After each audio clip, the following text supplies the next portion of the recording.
Hello everybody, welcome to the video, and in today's video, as you guys already know, we are going to be reviewing Palace of Illusions. I'm excited. I'm really eager to talk on this book, if being honest.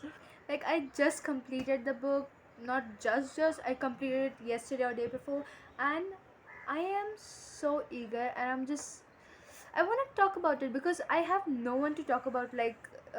No one has really read this book, and I am going to talk to you right now. Why you haven't read it? You need to read it. It's by Chitra Banerjee, and I think she has become my one of the favorite authors now. Oh my God, the way she writes, guys, you need to read this book. Why? What are you doing? Go and buy the book and read it. Okay, okay, let's just get back, and I'm gonna tell you how worth it was to read it. I'm gonna be really raw and real, if being honest. So let's just get started. I'm gonna just share my opinions. All I got is my perspective. Let's get started. Let's get started. So, Palace of Illusions. At first, the title really was not making sense because if you guys know, I obviously you don't know. I mean, you might know it, but Chitra Banerjee mostly like writes on writes in a feminine side on like in a really feminine way, or you can say that she writes a lot from a woman's perspective because she's a woman, duh. And what I really loved about the way she wrote a damn legend from a woman's perspective. Two legends of India that are like Ramayana and Mahabharata.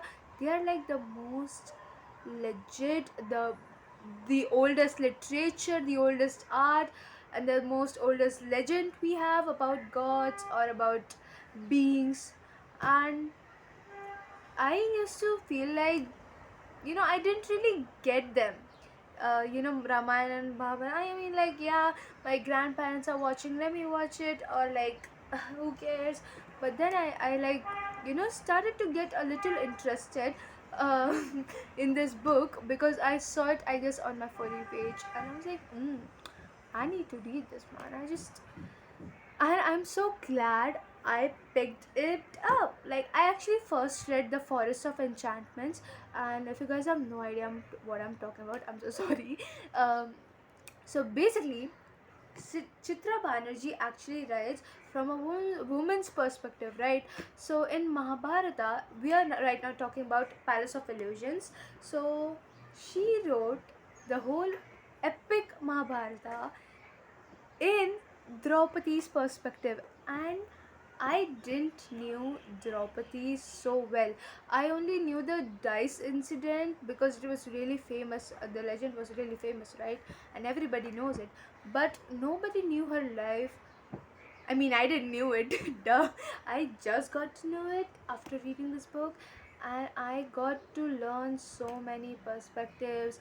I am just amazed. I am so shocked. I am just adoring the way Chitra Banerjee writes because it just made me felt like I am reading her diary. I'm reading Draupadi's diary. It's just the way she writes. I have so many favorite lines in them, and this book is basically. I already said that. Like Mahabharata on Draupadi's perspective, we get to know Draupadi's life, how it evolved and whatever it was. Yeah, I'm not gonna spoil the book for you. You need to read it, okay? I'm just giving you a little snippets of it, and I'm gonna tell you like one of the most favorite lines of from them. And yeah, if being honest, at first I was really not into the book. Like, I kept neglecting to read it because who wants to read about a really annoying woman? Like, she's just throwing tantrums, and like, no, she was not like that. Oh my god. She was not like that. Mhm, I just said some wrong words. So Draupadi, her life was really uh, epic. Like, I didn't knew it. I didn't knew it. It was epic, and I am just so shocked right now. And my mind has still not processed the information of Mahabharata, and it never really did. Right? Like this is a special point. If you want to read this book, you will get to know everything about Mahabharata. Like I know it's from Draupadi's perspective, and whatever Draupadi knew, she wrote, and I don't know how Chitra Banerjee got the idea to even do this. Like, damn, that, like, hands off.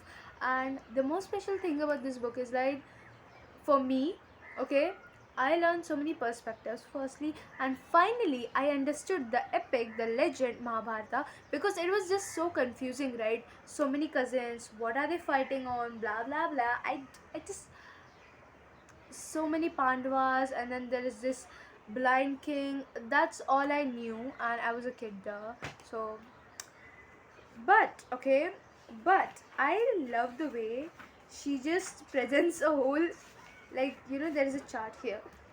Look at that. I'm gonna, put this. Look at this picture. Okay, it is basically the whole family tree. Yeah, family tree. Whoever was in Mahabharata, and this was so helpful. And even in the major characters, she has given a list of major characters. You can see it in here, like all the major characters are in here. And then finally we get to start the book. And this book starts from when Draupadi takes birth, and she was a motherless woman. She was born from fire. Yes, guys, yes. Like, it was her and Dri, her brother. I just, there's a lot in the book, and you will love it. I swear, bro, I swear to God, you will love this God's book, because it's written by Chitra Banerjee. I just, you know what, she has become now one of my favorite authors. I want to read more of her books now, and I am just recommending you. Like, I'm never so eager about the book. Like, um read it, just read it, okay? You will get to know a lot. And especially what I learned about is women's are great. Yeah, I'm gonna read out a few lines. Those were just so great. What I loved about the book was the way Draupadi and her relation was, seen, no, like described. Yes, described is a correct word. Described with all of the others, like from her dad and like her brother to all the five Pandava brothers who married her. Like, all the five of them married one single woman. I didn't even knew that. And I used to say, I know Mahabharata, but I didn't knew that the five Pandavas were married to Draupadi, and it was such a shocker to me. I'm sorry. and and I also learned about, you know women's deepest desires and whatever it is. Let's just, yeah, that's it. I'm just not gonna spoil the fun for you guys. You need to read it, okay? The and some lines, right? I absolutely adore, guys, Draupadi and Krishna's relation throughout the book was so balanced. Like, with others, Draupadi was really just not the vibe, guys. Draupadi was just not getting the vibe from others, like the way she got from Krishna. And I shouldn't be talking about gods like this, but okay, okay. Um, that's exactly what I'm talking about, right? Krishna and Draupadi's relationship till the end, guys. I don't want to spoil it, but you know what? I'm just gonna do it. In the last, when she's going to die, she doesn't really die actually. She just gets freedom from her life of suffrage, and when she dies, she dies in Krishna's arms, not her five husbands. Like, how many husbands you will get? That one friend, he was like a really close friend to him. And I just love their relationship. And also, Krishna was the one who saved her. Everybody knows it, right? Like the famous Draupadi, what is it, cheer, the dice game, okay, in the Lok Sabha, where Draupadi was humiliated because his husband Yudhishthir. Okay, I'm really spoiling the book for you guys, but I think all of you really know the story of Mahabharat. So, but it's worth reading. Even if you know the story, you should read it. I swear to God. And he just lost all his properties, and now he he sold her husband, no, wife, like wife. And you know what, this is where things start to get really annoying for me. And I just don't like, no, I am not saying that I didn't like Draupadi. I didn't like the way women were treated and all. Bro, like, how can someone really have like 102 wives? Like, I don't get it. I'm so glad this thing ended, of having like 5 to 6 wives around you so casually. Like, have you gone mad? Like, you were 55 and the girl is 15 and you're marrying her. Oh my god. I'm so glad this was over.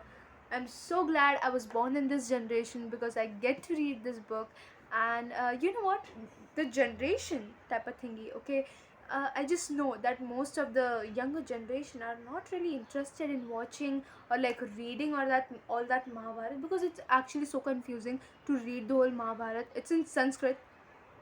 I don't get a single word, and whatever my family members explain me, it just gets out of my head.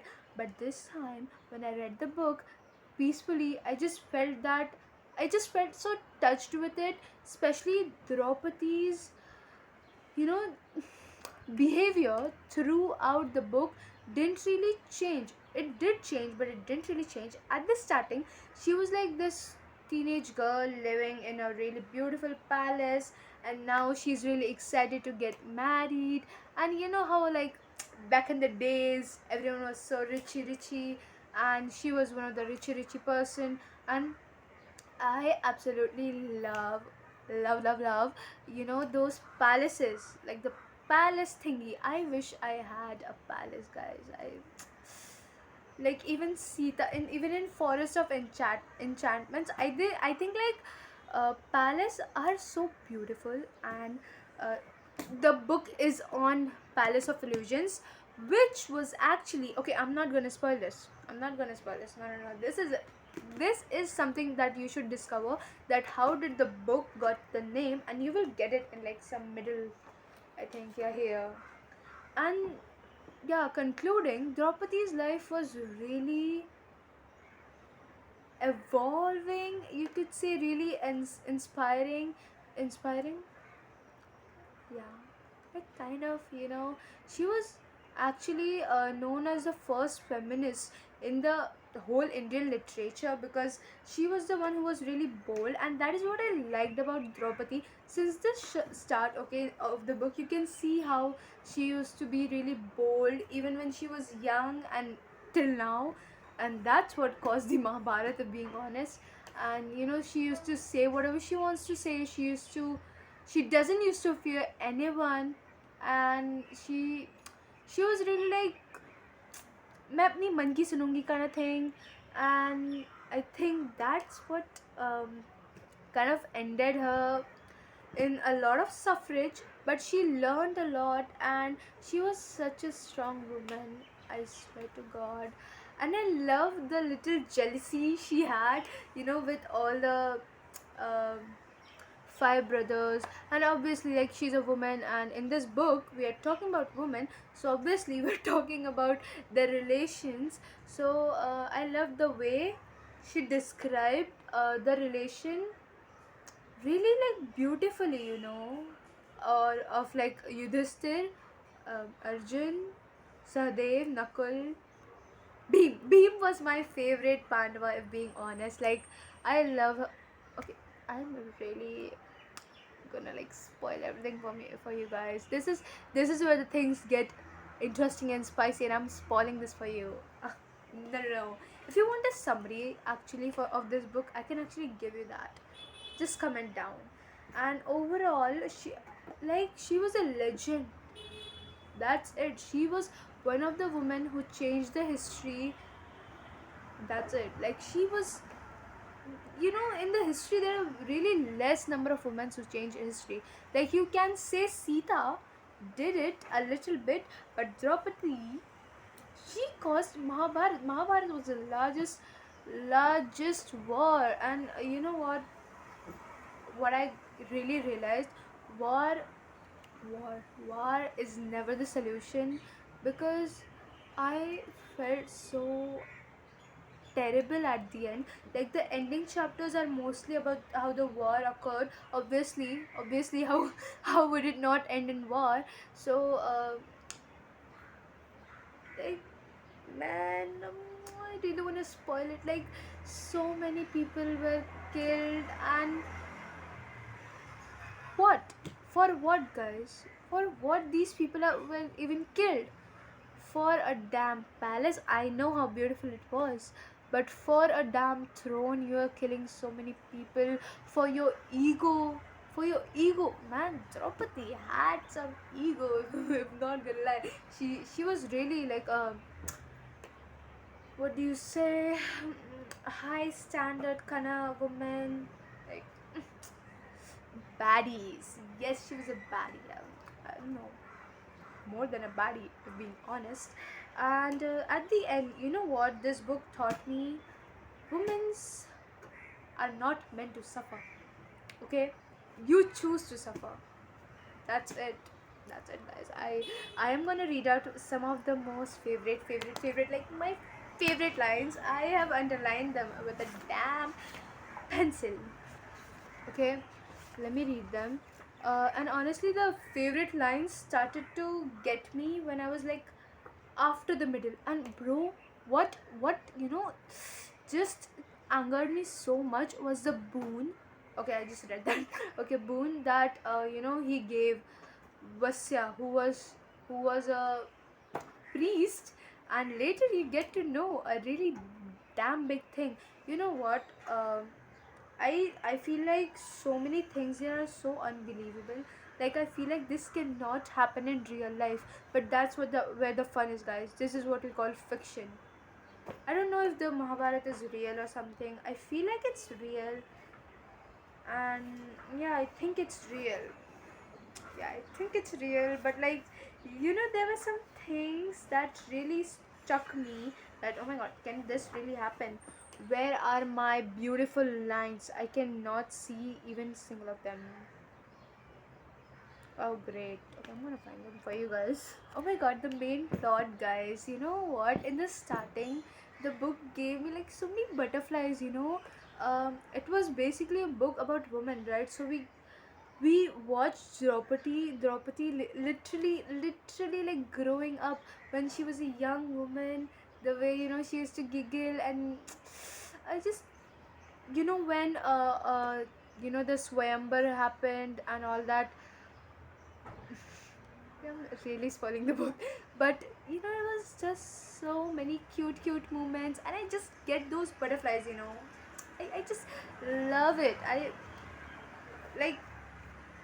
like someone great really said, the most personal is the most creative. And trust me, I'm going to repeat this line always in my videos, because the most personal is the most creative. That's it. And I'm really trying to find my lines. And I actually, in at the start of the book, I liked some of the lines, but they were really not hitting. But then, oh my god. Okay, I got one of the lines. Okay, what's really powerful and really like just gave me so much strength was the event, like the sari event that occurred. Okay, and bro, I feel like chapter 25, the sari event, it is the most important and significant one, right? And there is some lines. Okay, I'm gonna say that when this event happened, of basically humiliating, really humiliating, Draupadi, she her perspectives really changed, right? And I think that's really great of Draupadi. And you know what she said? The worst shame of a woman would imagine was about to befall me means like the most shameful event that can happen to you, that you will get naked in front of 500 men. And I'm like, yeah, that's true. But then Krishna said that no one can shame you if you don't allow it, like in his mind, right? I feel like Krishna, like I told, their relation is really pure and really, I'm not saying romantic and all, I'm saying it was something like out of the world, like Draupadi and Krishna's. And I love how the way even she, like, gave Chitra, yes, Chitra Banerjee, she gave the description of it. I'm out of the words. I'm out of words. Okay, now, okay, these are the lines that struck me. Okay, when Draupadi like cursed them and causing a war, like a woman caused a war, and she was not just a woman, guys. Let me read it out. Okay, all of you will die in the battle that will be spawned from this day's work. Your mothers and wives will weep far more piteously, piteously, or whatever it is. It means, I don't know, I don't even know. It just feels good, it just looks good. Then I have wept. This entire kingdom will be a charnel house. Not one korva higher will be left to offer prayers for death, and that became true at the last, guys. Oh my god. All will remain in the shameful memory of today, and I swear to God, what you have did to a defenseless woman. Oh my god. You know what? None of the five husbands defensed.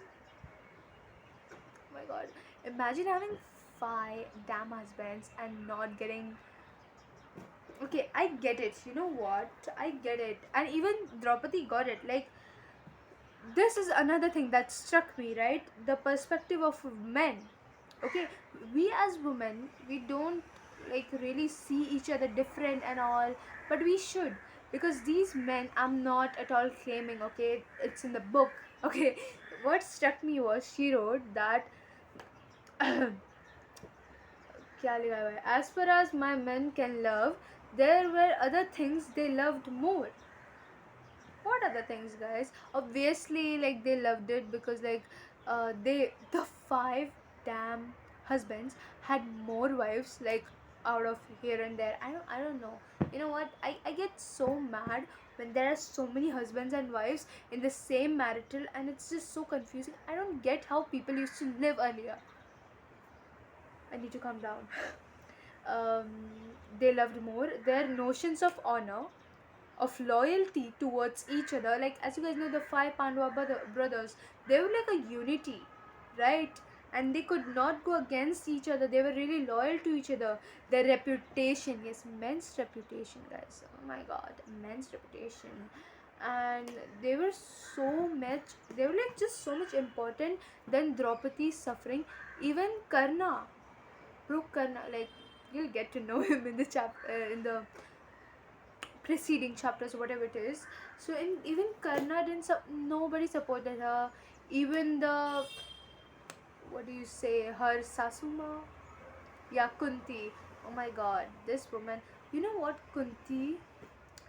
She was a wise woman, if being honest. Like she had her all five kids in her hands and something like that, but Draupadi took that away, whatever it was. And in the palace, you know what, the most grateful memories I read here was when she was in the palace of her own. And it was really beautiful to see Draupadi happy, as if I was happy. And you know what, when she died, I wept. I like, even like, I cried so much because like I was happy for her that she died, because she has finally ended her sufferings, guys. Like in the end, even Krishna is with her. Krishna with her. Okay. Like at the end, she says, I am a buoyant and I expansive. I am expansive and uncontainable, but I always saw only ever I knew. I am beyond the name and gender and imprisoning patterns of ego. Yo, yo, yo. Now you get me. As I said, she was a really feminine woman and all. You can observe it in the book. She like passed on these lines like, why all men? Why can't women do it and all? And like gender played a great role in her life. Like many of the things happened because of her gender. She was really, and you know what, Draupadi was described as a really beautiful woman. um, the video is getting too long. Even though she was really dark, and no, she was not really dark, but whatever, Indian people are dark and all. Everybody does that actually with dark people. I hope not today. I hope you guys are not doing it. But she was really beautiful. Like I could literally read that she was beautiful. I mean, like, what am I saying? Oh my god. Yeah, that's it. I guess these were my favorite lines. There are some more favorite lines. You know, when Krishna used to suddenly come to her and give her advices, and sometimes I thought that Draupadi really didn't met Krishna. She thought it in her head herself. Like it was like a inner voice of her. But in Krishna, that is my perspective. I mean, Krishna can be real, and he could be talking to her. And I mean, obviously, he was real. What am I saying? In the book, and I feel like, yeah, that's it. Like the ending was the most touching for me. The starting was really cute and cutie, like everything was super cute, and the book turned new perspectives. Love the book. You guys should read it. And thank you so much for watching such a long video, and I think that's my opinion. I love it. I love drop. I love how strong this woman was, and you know what? The fact that the two women in the legend of history, like in the legends. Oh my God, what am I saying? In the history of legends, these two women, one is like Draupadi and one is Sita. They are so contradicting. Like they're contrasting their mannerism and all. But you know what is common? The suffering, the damn suffering, guys. Like, okay, that's it. It was just a story. I need to get over it. I love Chitra Banerjee. She's like, you guys go read her book. Why don't we read more Indian authors? Oh my god. Next video coming soon of The Forest of Enchantments.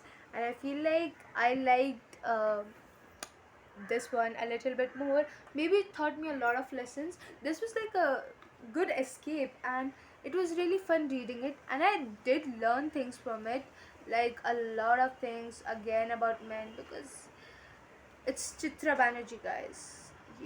And you are reading, hence you're learning. Oh my god. Okay. Meet you guys soon in the next video. I hope you guys like the video, and yeah, bye.